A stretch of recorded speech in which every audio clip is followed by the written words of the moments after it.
জনগণ সব বুঝে এখন। বাংলাদেশের ইয়াং জেনারেশন স্পেশালি তারা অনেক পড়াশোনা করে এখন, বুঝে, আলেমদের সাথে থাকে। হক বাতিল এভাবে আপনি আলাদা করতে পারবেন না। হককে বাতিল, বাতিলকে হক বানাইতে পারবেন না। ইনশাল্লাহ হক হকের জায়গায় স্পষ্ট থাকবে, বাতিল বাতিলের জায়গায় স্পষ্ট থাকবে। এই সময়গুলোতে মানুষ বলেছে যে যে ভাইরা শিশু হত্যার প্রতিবাদ করতেছে, বোনদের ইজ্জত নিধনের প্রতিবাদ করতেছে, বোম্বিং এর প্রতিবাদ করতেছে, এদের আকীদা ঠিক নাই, এদের মানহাজ ঠিক নাই, এরা সঠিক মুসলমান না। এরকম অবস্থায় মানুষ বলেছে আইয়ুবী রাহিমাহুল্লাহ যখন আক্রমণ করে বাইতুল মুকাদ্দাস জয় করেছিলেন, উনারও আকীদা মানহাজ ঠিক ছিল না। এরকম অবস্থায় মানুষ বলেছে বাংলাদেশের মাটিতে বসে দাড়ি টুপিওয়ালা পাগড়ি জুব্বা নিয়ে বলেছে যে এটা বিচ্ছিন্ন জনগোষ্ঠী এবং ওই নাকি অপরাধী, সক্ষমতা নাই, কেন সে যুদ্ধ করতে গেল। বলেছে হামাসকে সৃষ্টি করেছে নাকি ইসরায়েল। তো এই হলো অবস্থা। না এদের আকীদার কোনো সঠিক জ্ঞান আছে, না সত্যিকারের মানহাজের সঠিক জ্ঞান আছে, আর না ইতিহাসের কোনো সঠিক জ্ঞান আছে।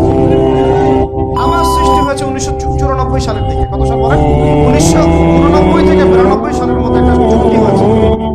আমি তো বলি আমার সামনে বসান, আর বসতে চাইলে অনলাইনে বাসের কথা বলে, তো অনলাইনে না, যদি পান আপনারা ধরে নিয়ে আমাদের মাদ্রাসায় নিয়ে আসবেন। ধরে কি করবেন? আমাদের মাদ্রাসার সামনে বসে। অনলাইনে কোনো বাহাস হয় না, অফলাইনে হবে সামনাসামনি। কিতাব যত কিতাব আছে নিয়ে আসুক, সমস্যা নাই, কিন্তু অনলাইনে না। হবে কোথায়?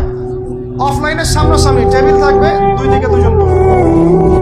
প্রয়োজনে প্রশাসন থাকবে, প্রয়োজনে আমাদের আরো বড় বড় ওলামায়ে কেরামরা থাকবেন, তারা এখানে এটাকে জাজ করবেন।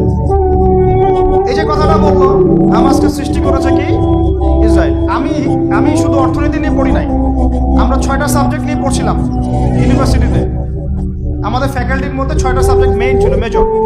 একটা হলো ফিলোসফি, একটা হলো ইংরেজি, একটা অর্থনীতি, একটা গ্লোবাল অ্যাফেয়ার্স মানে জিওপলিটিক্স, যেটাকে আমরা জিওপলিটিক্স বলি, আর একটা হচ্ছে হিস্ট্রি, আর একটা হচ্ছে পশ্চিমা দর্শন। যে পশ্চিমা দর্শনের এতগুলো কথা আমরা বলি, এমনি বলি না, আমরা জানি ওদের দর্শনের মধ্যে কোথায় কুফর আছে, কোথায় শিরক আছে।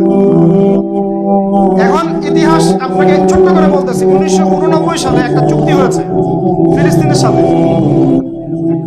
এই চুক্তিটার নাম 89 থেকে 92 এর মধ্যে, এই চুক্তিটার নাম হচ্ছে অসলো শান্তি চুক্তি।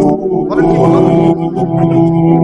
এই চুক্তিটা সাধারণ ফিলিস্তিনি যারা তাদের ভূমি ফেরত চায়, যারা ইসরায়েলের পতন চায়, যারা এই জুলুমের বিরুদ্ধে দাঁড়িয়ে আছে, ওরা মেনে নেয় নাই।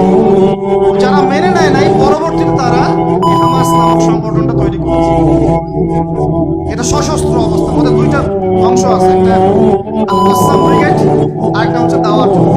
কিছু মানুষ দাওয়াতের মেহনতে থাকে, কিছু মানুষ সশস্ত্র যুদ্ধ করে। এটা উড়ে এসে জুড়ে বসে নাই। এরা বিগত প্রায় 75 বছর থেকে ধাক্কা সহ্য করতে করতে করতে করতে আজকে বাধ্য হয়ে জায়গা আসছে।